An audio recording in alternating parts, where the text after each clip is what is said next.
about 570,000.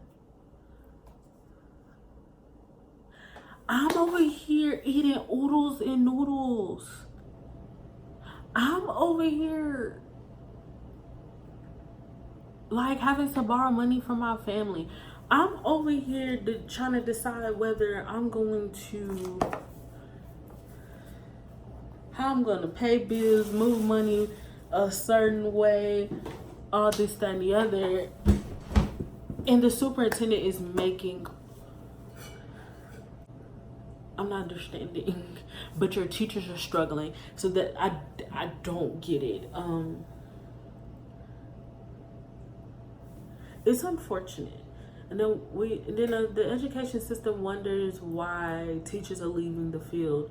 Then we have like people like Betsy DeVos and all of these people talking about, let's pack more kids in the classroom. Do y'all know by the end of the year, I had 35 kids in my room. 35. 7th grade, which is already a tough grade to teach. 35. I was also an ESOL teacher. I am an ESOL teacher, so our ELL students. I had about 12 students by the end of the year that could not speak English at all. So then, yeah, I had a push-in teacher, but it's hard when we're all stuffed in one classroom. Like, you can't, it's tough. Speaking, I teach in Title 1. First and foremost, I started off the school last year teaching 6th grade. That's what I wanted to teach. I love 6th graders. They're still little babies. They're still cute. They still want to learn. 7th grade, they're like the spawns. But, so I was on a 2-man team. So I was teaching language arts and social studies. And then the other teacher was teaching math and science.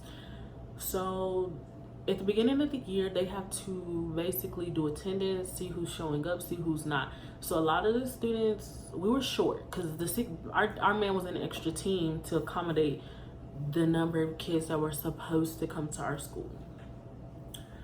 Let's just say they didn't come, so we had to move to 7th grade. We literally almost had to move schools because I guess based on Title 1, if you don't have enough points, like, you lose teachers. So we would have had to switch schools. I wouldn't have had a problem with that, but don't tell nobody. So it's unfortunate. Like, I'm single. I don't have kids. I don't have like a husband or anything. I couldn't imagine making what I have and having multiple kids. You probably can do it with one if you're really smart in budgeting, but to have a lot, like to have 1 or 2 kids, a husband, all of this, it's a lot. Like, I just got hired. I'm in the process of about to start a 2nd job and go to grad school.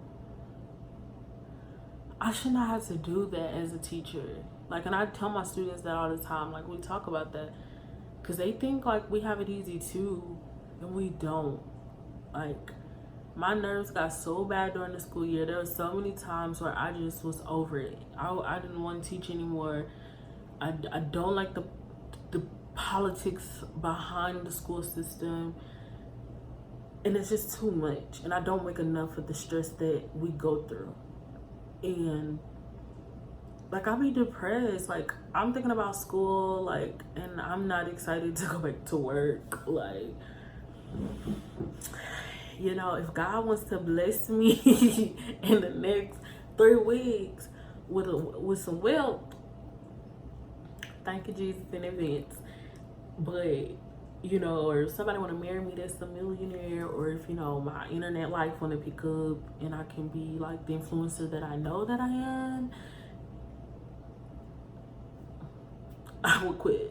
Like, I would do like my nonprofit stuff, or I'll whatever. But so I graduate in May. I know this is kind of like all over the place. I graduate in May. That's coming up. I'll graduate with my master's. That will push me up to another pay grade, and I'll be about where the average teacher makes. Not even, no, it might, because I should move up another step, and I should, so depending, I should be up a little bit more. I should be in the 50 range. And it's only because Georgia is doing the $3,000 raise. Initially it was supposed to be 5, but you know, they come up with all the excuses on why it's not gonna matter. I mean, why it can't work. So we'll take our little 3, even though when you add it up, it's not gonna matter. So my net pay, like if I got my net pay, I will be good. With all the things that they take out about $954. $954 approximately a month is taken out of my check for health care, for the retirement system, for taxes, for insurance, like teacher insurance. It makes me cringe when I see that. Like, y'all take so much out of our check. Like, it doesn't even matter. Like, we barely make a livable wage.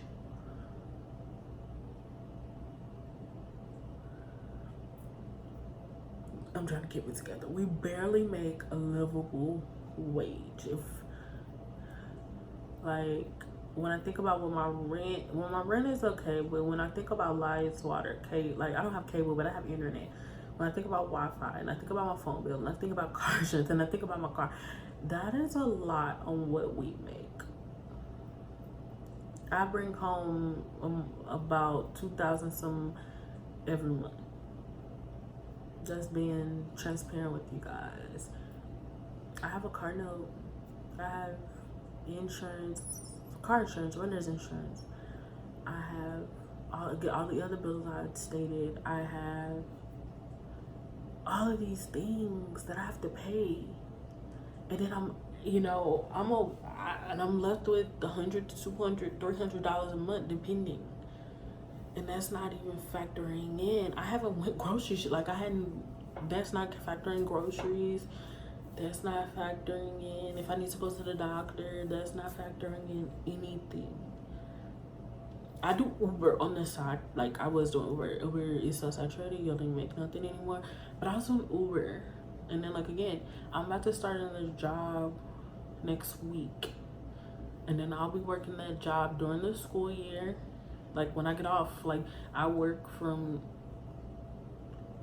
7:30 to about 4:35. I'll be going to work after that, working from like 6 to midnight, I'm on weekends, which is probably gonna be hard, but like I need money. Like I want to be able to, I don't like having to ask my family for money. I don't like to have to ask for help. Even though I know I can ask them for help. So, thank you for sitting with me, guys. And I think we're gonna call these little teacher segments the Tayway. That's so corny. But this will be like the Tayway segments. And comment down below, like, what other things would you like to know about education? Or what topics do you want me to talk about? Like I've even thought about bringing people on to have conversations, because I got a lot to say.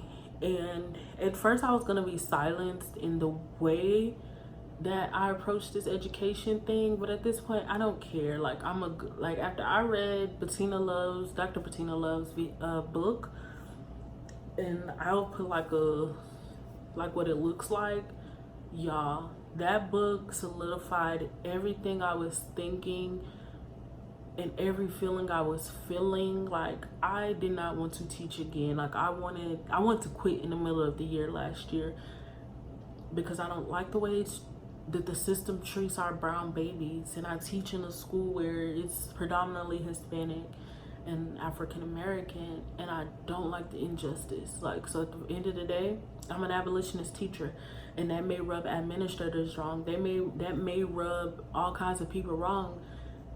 But I know what I'm doing right, and I know at the end of the day, I'm there to change a child's life. They're not a number to me. They are a human being, but in the school system, they are a number, and nobody has time for that. That pisses me off. I'm actually teaming up with 2 of my classmates and 1 of my professors, and in November, I'm doing something really, really big. Comment down below if you want to know what that is.